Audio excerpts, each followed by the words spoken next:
નમસ્કાર વિદ્યાર્થી મિત્રો, આજે આપણે જોઈશું ધોરણ 10 નું ચેપ્ટર બહુપદી છે. એમાં બોર્ડની પરીક્ષામાં 2 માર્કનો આવો બેઠો દાખલો આવશે. બરાબર, દાખલો છે નીચેની બહુપદીના શૂન્ય શોધો. આપણી બહુપદી છે x વર્ગ ઓછા 2x ઓછા 8. તો આ જે બહુપદી છે આપણે પહેલા શું શોધવાનું છે? આના શૂન્ય. તો આ જે બહુપદી છે એના આપણે શૂન્ય ધારી લઈએ, 0 ધારી લઈએ. તો x વર્ગ ઓછા 2x ઓછા 8 બરાબર 0. બરાબર, આટલું કર્યું. આગળનું સ્ટેપ અહીંયા શું છે કે જે આ આપણું છેલ્લું પદ છે.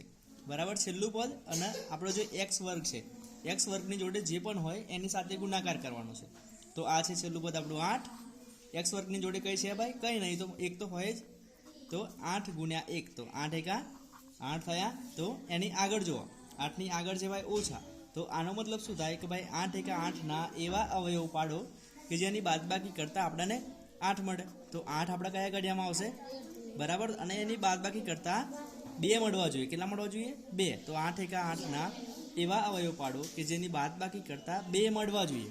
તો 8 આપણે કયા ઘડિયામાં આવશે? 4 દુ 8. બરાબર, તો 4 દુ 8 થયા અને 4માંથી 2 જાય તો કેટલા મળી ગયા ભાઈ? 2 મળી ગયા. આટલું કર્યું. આટલું કર્યા પછી આ જે પહેલું પદ છે અને આ જે છેલ્લું પદ છે એને તમે બેઠું લખી નાખો.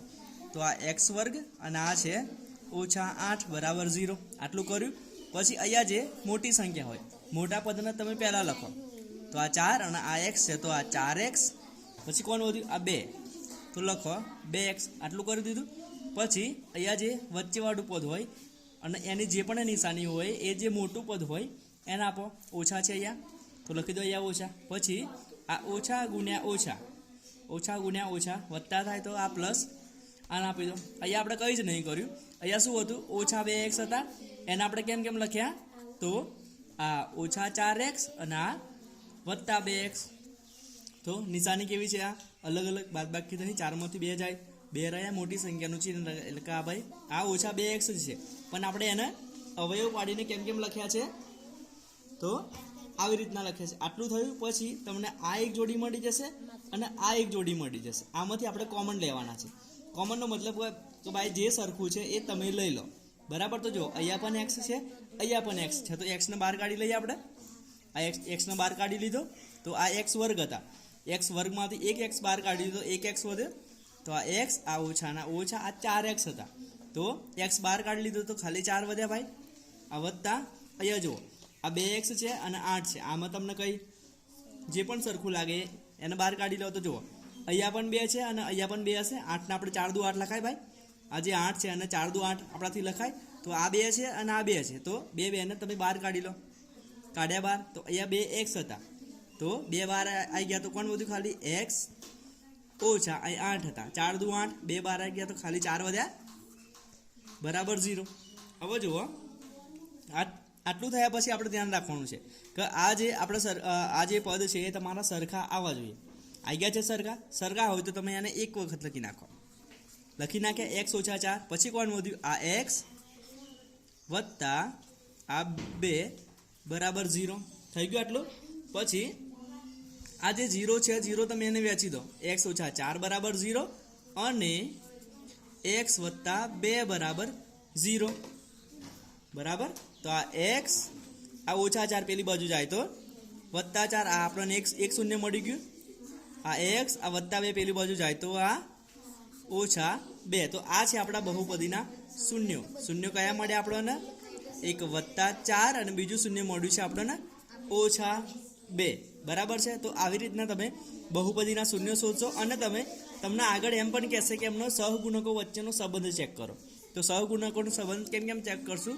તો પહેલાં આપણે કરીશું ભાઈ શૂન્યનો સરવાળો. સૌથી પહેલાં શું કરીશું? શૂન્યનો સરવાળો. તો એક આપણને કયું મળ્યું છે? 4 અને એમનો સરવાળો એટલે કે ભાઈ 4 વત્તા ઓછા 2. આપણને આ 2 શૂન્ય મળ્યા છે. તો 4 વત્તા ઓછા 2. 4માંથી 2 જાય તો કેટલા રહેશે? 2. હવે આલ્ફા વત્તા બીટા કરો તમે. આલ્ફા વત્તા બીટા શું લખાશે? તો -b ભાગ્યા a. હવે તમને એમ થશે કે આ ભાઈ a b આપણે ક્યાંથી લાવવાનું? તો જુઓ, આજે આ બહુપદી છે, આને કહેવાશે a, આને કહેવાશે b અને આને કહેવાશે c. તો આ x વર્ગની જોડે જે પણ હોય એ આપણો a થશે. આ xની જોડે જે પણ હોય એ આપણો b થશે. તો અહીંયા b છે આપણો ઓછા 2. b આપણો શું છે?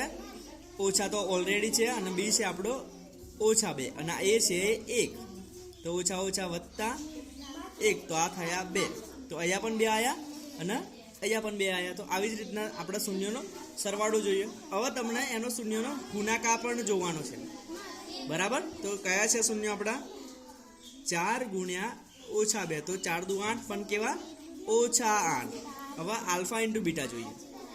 આલ્ફા ઇન્ટુ બીટા લખાશે આપણાથી c/a, અને c ની કિંમત છે આપણી જોડે -8, એની કિંમત છે 1, એટલે કે આ પણ શું આવ્યો? -8.